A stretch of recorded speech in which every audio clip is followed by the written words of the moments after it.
শেখ হাসিনা 100 বছর ক্ষমতায় চিন্তা করি আমার দেশের মানুষ বুঝে এমপি ধানের শীষ নাঙ্গল এবং দাঁড়িপাল্লা তারা তাদের মন মতো ভোট দেন মার্কা এবং প্রার্থীর পক্ষে।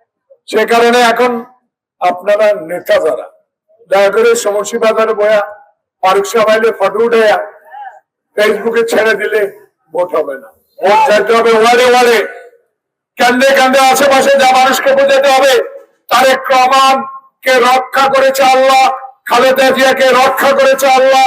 এই শেখ হাসিনা এখন মোদির কাছে যায় বসে আছে, তার অত্যাচারে অবিচারে মানুষ যখন অতিষ্ঠ তখন হিন্দুস্তান তাকে আশ্রয় দিয়েছে। 100 বছর ক্ষমতায় চিন্তা করি ওনার বিচার হবে। যারা এখন কাতারে পড়াছেন তাদের বিচার হবে।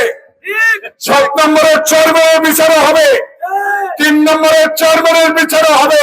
কিন্তু মধ্যে কিছু লোক মধ্যে থাকি নেতা হইয়া এখন বড় বড় কথা বলার চেষ্টা করব। তার উদ্দেশ্যে একটি কথা বলবো, এখনো সময় আছে। দলের জন্য দল করেন, আমার সমালোচনা করেন, কিচ্ছু আসে যায় না।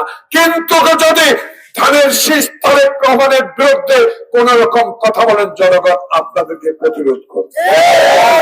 আল্লাহর অবধারিত নিয়মগুলো পালন করে চললেই আপনাকে আল্লাহ পাক বেহেশতে নিয়ে যাবে। আন্দোলনে দেখেছি তাদের পাশে দাঁড়ায় যদি বলেন চাঁদাবাজি করেন, বিচারের টাকা খান।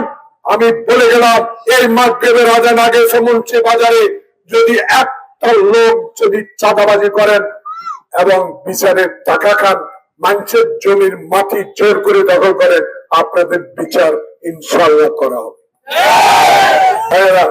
চাঁদা বাজলে ঘুরবেন, বিচারের টাকা খান রেলে ঘুরবেন।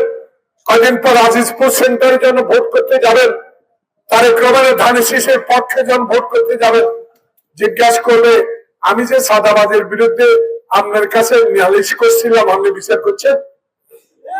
এই কথার জবাবে যারা দিতে পারবে তারা আগামীতে জনগণের রায় পাবেন। যদি উত্তরে না দিতে পারেন, খালি বাক্সায় ফেরত যেতে হবে। কারণ তারেক রহমান বলেছে আইন নিজের হাতে তুলে নেওয়া যাবে না, আইন নিজস্ব গতিতে চলবে। সময় যখন আসবে, ধানের শীষের সময় যখন আসবে, বাংলাদেশে প্রত্যেকটা আওয়ামী লীগের যারা মুর্শেদের সহযোগে চুরি করেছে তাদের বিচার হবে। এখন কাতার যান আর দুবাই যান আর আমেরিকায় পালান, একদিন বাংলাদেশে আসতেই হবে। যারা অত্যাচার করেছেন, যারা অত্যাচারিত তাদেরকে ঘৃণা করেন, যারা নিরীহ আওয়ামী লীগ তাদেরকে ঘৃণা করার প্রয়োজন নাই। কিন্তু আপনাদের অনুশোচনা করতে হবে, আপনাদের নেত্রী চোর, আপনাদের নেত্রী ডাকাত, গণতন্ত্র হত্যাকারী। এই অনুশোচনা যদি থাকে, জনগণের কাছে ক্ষমা চান।